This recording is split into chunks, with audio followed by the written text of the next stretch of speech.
Welcome to our channel. ఆషాఢ మాసం అంటేనే ఇది శూన్యమాసం అని చాలామంది ఘంటాపథంగా చెప్తారు. ఇక్కడ శుభకార్యాలు మాత్రం జరగవు, కానీ మనకి దైవ సంబంధమైనటువంటి కార్యక్రమాలు చాలా ఈ నెలలో జరుగుతాయి. అన్ని మాసాల కంటే కూడా ఈ ఆషాఢ మాసానికి ఉన్న విశిష్టత వేరు. ఇప్పుడు జూన్ 26వ తేదీన ఈ మాసం ప్రారంభమైంది. జూలై 24వ తేదీ వరకు ఆషాఢ మాసం ఉంటుంది. ఈ మాసంలో ప్రధానంగా అమ్మవారికి పలు రకాలుగా పూజలు అందిస్తుంటారు. అంటే గ్రామ దేవతలకి, అలాగే ఈ వారాహి దేవతకి, అలాగే కనకదుర్గమ్మకి, వీళ్ళకి కూడా రకరకాలైనటువంటి ప్రత్యేక కార్యక్రమాలు నిర్వహిస్తుంటారు.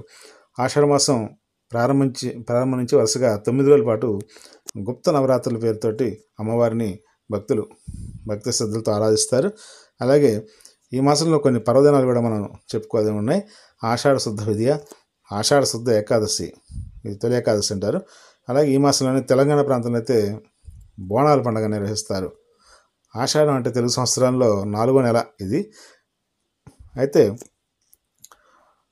ఇక్కడ పూర్వాషాఢ, ఉత్తరాషాఢ నక్షత్రాల్లో చంద్రుడు పౌర్ణమి నాడు సంచరించడం వల్ల ఆషాఢ మాసం అనే పేరు వచ్చిందని పెద్దలు చెప్తారు. ఈ ఆషాఢ మాసం శూన్యమాసం అంటే కొత్తగా వివాహమైనటువంటి ఆడపిల్లలు కానీ మగపిల్లలు కానీ అత్తగారింట్లో ఉండకూడదు అనేది ఒక నిబంధన ఉంది. దాని తప్ప మిగతా అన్ని పుణ్యకార్యాలు కూడా జరుగుతాయి. అయితే పెళ్ళిళ్ళు అటువంటి శుభకార్యాలు మాత్రమే జరగవు. పూజా కార్యక్రమాల దేవతారాధనకు ఈ మాసం చాలా విశిష్టమైంది అనమాట. ఈ మాసంలోనే ప్రత్యక్ష నారాయణుడు మిథున రాశి నుంచి కర్కాటకంలోకి ప్రవేశిస్తారు. అందువల్ల ఉత్తరాయణ పుణ్యకాలం పూర్తయి దక్షిణాయన ప్రారంభమవుతుంది. ఇక్కడ పర్వదినాలు చూసుకుంటే ఆల్రెడీ ఒడిస్సాలో పూరి జగన్నాథ రథయాత్ర జరుగుతుంది. ఇది జూలై 5వ తేదీతో ముగుస్తుంది.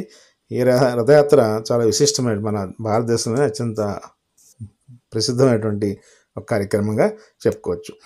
ఆషాఢ శుద్ధ ఏకాదశిలో ఏడాదిలో ప్రతి నెలలో కూడా 2 ఏకాదశులు వస్తాయి. అవి ఆషాఢ మాసంలో వచ్చే శుద్ధ ఏకాదశి, తొలి ఏకాదశి అంటారు. ఇక్కడ శ్రీమన్నారాయణుడు యోగ నిద్రలోకి వెళ్ళి 4 మాసాల తర్వాత అంటే కార్తీక శుద్ధ ఏకాదశి నాడు మేల్కొంటారని, అందుకే దీన్ని శయన ఏకాదశిగా పిలుస్తారు.